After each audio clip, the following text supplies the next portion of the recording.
물가를 알아보는 시간 이택수의 여론. 오늘도 리얼미터 이택수 대표 나오셨습니다. 어서 오십시오. 안녕하세요. 벌써 12월 4일이에요, 이 대표님. 네. 아이들이 그 크리스마스에 산타 선물 기다릴 나이는 아니잖아요. 그럼요. 예.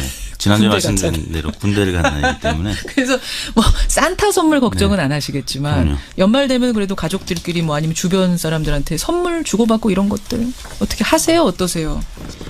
저는 뭐 선물을 많이 주고받는 편은 아닌데요. 네. 그래도 있죠. 연말 그렇죠. 연시에. 있죠. 꼭 챙겨야 될 분들. 네. 혹시 그럴 때 네. 김영란법 좀 신경 쓰이세요? 아무래도 뭔가 선물을 해야 되는 이럴 때. 그럼요. 신경이 쓰이죠. 혹시나 받는 분들의 입장도 있을 것이고 또 저 역시 네. 받을 때 확인 전화를 하시는 분들도 계십니다. 김영란법 대상이냐 아니냐. 저는 아니기 때문에 많이 주십시오 이렇게 말씀을 드리는데요. 저는 여론조사기관 사장은 아닙니다. 네. 편안하게 해주십시오. 네. 지난 추석엔 어떠셨어요? 좀 신경 많이 쓰셨어요? 그럼요. 저는 이제 주는 입장에서는 확실히 좀 신경이 쓰였고. 그럴 수밖에 없죠. 네, 받는 입장에서도 이제 물어보지 않는 분들은 네. 그 무게감이 확실히 좀 줄어들었죠. 선물을 받을 때 옛날에 무거운데 좀 많이 가벼워진 느낌. 자, 여러분. 권익위에서요. 지금 김영란법 개정을 저울질하고 있죠. 일단 1차 표결은 부결됐습니다. 뭐였냐면 농축수산물에 한해서는 국산이든 외국산이든 농축수산물에 한해서는 10만 원까지 상한선을 올리자. 요거 가지고 표결 붙였는데 부결됐고요. 그러자 일사부재리 원칙 때문에 똑같은 걸 다시 올릴 수는 없게 되자 정부에서 내놓은 안이 뭐냐면 농축수산물 10만 원 올리는 대신 경조사비는 5만 원으로 줄이겠다. 요런 안. 요 안을 가지고 12월 11일에 표결에 붙입니다. 두 번째 표결입니다. 저희 이 대표님 네. 금요일에 요거 가지고 저희가 토론을 했어요. 네. 찬반 토론을 한 후에 우리 뉴스쇼 청취자들은 현안 유지 쪽이 좀 많았습니다. 네. 경조사비도 건드리지 말고 농축수산물도 건드리지 말자. 네. 그래서 제가 이제 궁금해서 리얼미터에 여쭌 네. 거예요. 국민 여론 조금 더 폭넓게 조사해보자. 네. 어떻게 조사하셨어요?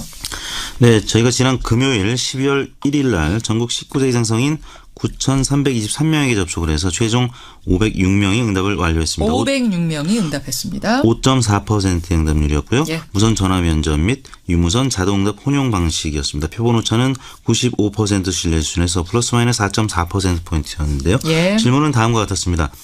오는 11일 국민권익위원회는 최근 부결된 청탁금지법의 식사, 선물, 경조사비 상한액 개정안을 재상정할 것으로 보입니다. 개정안의 내용은 식사비 한도액 3만 원과 선물비 5만 원은 그대로 유지하고 경조사비는 기존 10만 원에서 5만 원까지만 허용하되 농축수산품과 화훼에 한정해 선물과 경조사비를 10만 원까지 허용하는 것인데요. 예. 선생님께서는 이와 같은 청탁금지법의 식사, 선물, 경조사비 상한액 개정안에 대해서 어떻게 생각하십니까? 이렇게 물었습니다. 예. 자, 이제 여러분 중요한 것이 오늘 보셔야 될 것이 그냥 농축수산물만이 아니라 농축수산물 올리는 대신 경조사비를 5만 원으로 줄이는 거기 때문에 요거에서 어떻게 나왔을지 네. 잘 모르겠어요. 청탁금지법에 대해서 찬성한다는 의견이 63.3%로 나타났고요.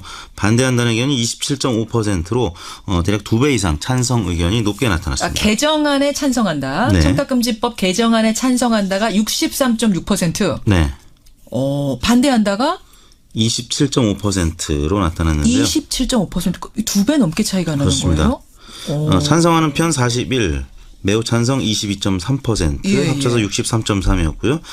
반대는 반대하는 편이 13.9, 매우 반대가 13.6, 합쳐서 27.5%, 2배 이상 찬성 의견이 높게 나타났습니다. 이거는 지난 금요일에 저희 청취자 문자만으로 봤을 때 여론하고는 네. 상당히 차이가 있는 거네요. 그렇습니다. 지난 27일 날 권익위 전원위원회에서 가결 정족수 1명이 부족해서 이제 부결이 된 이후에 예. 이낙연 국무총리가 이런 표현을 했습니다. 그 모양새가 좋지 않게 부결이 됐다. 권익위원장이 그때 국회에 이제 출석하면서 예. 이 1명이 부족해서 이제 전원위에서 부결이 됐는데 예. 결국에는 이낙연 총리가 내년 설 연휴 이전에 김영란법을 손질해서 농축수산업계 어려움을 덜어주겠다는 취지의 발언을 했었는데 그런 보도가 전해지면서 대통령 지지층에서도 좀 관심을 이제 갖게 됐다. 근데 이제 정책적인 이슈가 정치적인 이슈로 좀 전환되는 이슈로. 과정. 네, 그래서 현 여권 지지층에서 관심을 갖고 이 개정안의 구체적인 면까지 좀 보게 된 것 같습니다. 분석해보면 실제로 그래요. 대통령 지지층, 그다음에 더불어민주당 지지층 쪽에서 찬성이 많았습니까? 그렇습니다. 지정당별로는 민주당 지지층에서 찬성이 68.3%로 예. 가장 높게 나타났습니다. 그래요. 그리고 정의당 지지층이 62.1%, 자유한국당 지지층은 그보다 낮은 59.7%가 찬성을 했고요. 바른정당 58.3%. 결국에는 이낙연 총리의 입장 관련 보도 그리고 사실 그와 관련해서 지난 8월 달에 문재인 대통령이 청탁 금지법 관련한 연구 결과와 국민 의견을 바탕으로 보완 방향을 마련하라라는 지시가 있었는데요. 그와 관련된 보도도 또 몇 달 만에 다시 나오면서 문재인 대통령 지지층, 민주당 지지층이 좀 우호적으로 바뀐 것으로 보이고요. 두 번째는 이제 경조사비를 5만 원으로 줄인다는 점을 저희가 질문 과정에 설명을 했기 때문에 그렇죠. 어떻게 보면 법 기준이 강화된 측면도 일부 있거든요. 그런 면에서 강화로 보신 분들도 있다는 거예요. 네. 현안보다 더 강화된 거 아니야? 경조사비가 5만 원 되면 이렇게 그렇습니다. 생각하시는 분도 계시다. 1차 개정안보다는 2차 개정안이 강화된 측면이 좀 설명이 있었기 때문에 그 결과가 이제 지난번 조사보다는 많이 상반된 결과가 나타난 것 같습니다. 그렇군요. 63.3%가 개정 찬성, 27.5%가 반대. 이런 결과가 나왔다는 거. 직업별로 하나만 더 언급을 하면요. 예. 농림축산업 종사자들은 무려 80.9%가 찬성을 했습니다.